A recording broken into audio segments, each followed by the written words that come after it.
இந்த ஐபிஎல் பொறுத்தவரையும் ஒரே ஒரு விஷயம் மட்டும் தான் நம்ம மைண்ட்ஸ்ல வச்சுக்கணும்.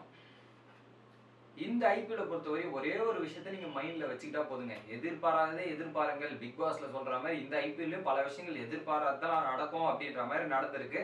ஸோ இன்னைக்கு அடி அவங்க விட்டு அடி எங்க வீட்டு அடி இல்லைங்க, மரண அடி. ஆர்சிபிக்கு அந்த மாதிரி அடி அடிச்சு ஒரு பக்கம் காலி பண்ணிட்டாங்க ஆர்சிபின்னு. என்னடா ஒரு 180 ஸ்கோரை வந்து இதே நாங்க நல்ல ஸ்கோர் தான்ப்பா, சூப்பரான ஸ்கோர் அடிச்சிருக்கோம், டிஃபெண்ட் பண்ணிடுவோம் அப்படின்ற மாதிரி ஆர்சிபியோட நினைப்புலாம் இருந்தது பாதியில.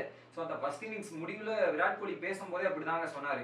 நாங்க 165 தான் ஒரு பார் ஸ்கோர், அதுக்கு மேல எக்ஸ்ட்ரா ஒரு 15 ரன் 20 ரன் வந்திருக்கு, ஜெயிச்சிடலாம் அப்படின்ற மாதிரி பேசிட்டு இருந்த விராட் கோலி பட் இந்த மேட்ச் 180 ரன்னை வெறும் 17 ஓவர்ல சேஸ் பண்ணி ஜெயிக்கிறாங்கன்னா என்ன மாதிரி பேட்டிங் விளையாடி இருக்காங்க. குறிப்பா சொல்லணும்னா இன்னைக்கு பொறுத்தவரை டெல்லி கேபிட்டல்ஸ் கிழிச்சு தொங்க விட்டாங்க ஆர்சிபி பவுலர்ஸ் தான். ஒரே வார்த்தை, எல்லா பவுலர்ஸுக்கும் மரண அடி, அந்த மாதிரி அடி.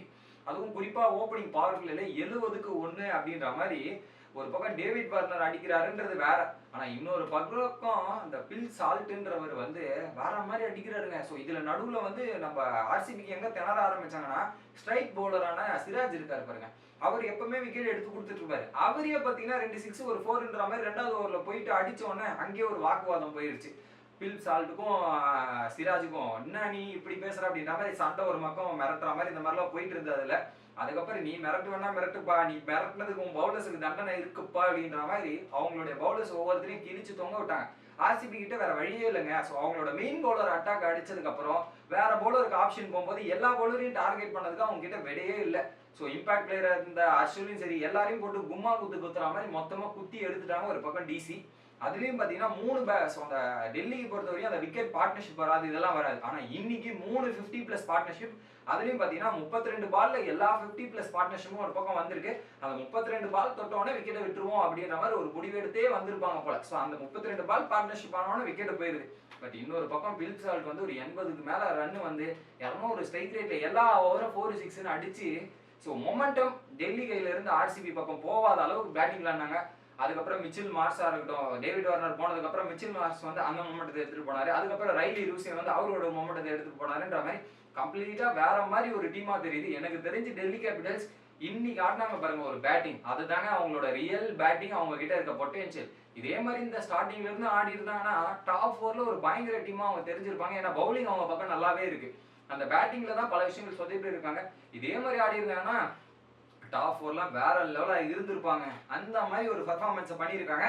ஸோ இதுல இருந்து ஆர்சிபி கொஞ்சம் ஒரு பயங்கரமான அடி. நெட் ரன் ரேட்டும் ஒரு ஸோ -0.03ல இருந்து இப்போ -2க்கு போயிட்டாங்க. ஸோ அந்த அளவுக்கு வந்து அவங்களோட அடி வந்து வாங்கியிருக்காங்க ஒரு பக்கம். பட் இன்னொரு பக்கம் வேற லெவலா ஆடினாருங்க. ஸோ அந்த பார்ட்னர்ஷிப்பா இருக்கட்டும் இதெல்லாம் ஒரு பக்கம். ஆனா பவுலிங் வைஸும் பார்த்தீங்கன்னா ஒரு சில இடத்துல நல்லாவே போட்டிருந்தாங்க.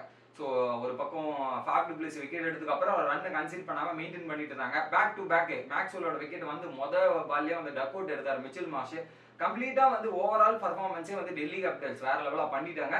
இன்னொரு பக்கம் விராட் கோலி பல சாதனைகள் புரிஞ்சிருக்காரு. ஸோ ஐபிஎல் பொறுத்தவரை 7000 ரன்னை கடந்த முதல் பிளேயர் அப்படின்றது விராட் கோலியை சார்ந்திருக்கு. அதுக்கப்புறம் டெல்லி கேபிட்டல்ஸ் அணிக்கு எதிராக மட்டுமே ஒரு 1000 ரன்னை கடந்திருக்காரு விராட் கோலி. ஸோ இந்த மாதிரி பல சாதனைகள் பண்ணிட்டு பல விஷயங்களை பேசியிருக்காரு. அது இன்னொரு வீடியோல பார்க்கலாம். இன்னைக்கு பொறுத்தவரையும் டெல்லி கேபிட்டல்ஸோட டே தான், ஆர்சிபிக்கு அடிதான் அப்படின்ற மாதிரி ஒரு பக்கம் பயங்கரமான மேட்சை வின் பண்ணி ஜெயிச்சிட்டாங்க. ஸோ பார்க்கறதுக்கு அந்த மேட்சை பார்க்கறதுக்கு இன்னைக்கு 2 மேட்சுமே ஒரு பயங்கர கலாக்கலா ஒரு கொண்டாட்டமா போச்சு. நீங்க என்ன நினைக்கிறீங்க அப்படின்றத கமெண்ட் பண்ணுங்க. வீடியோ பிடிச்சிருந்தா லைக் பண்ணுங்க guys.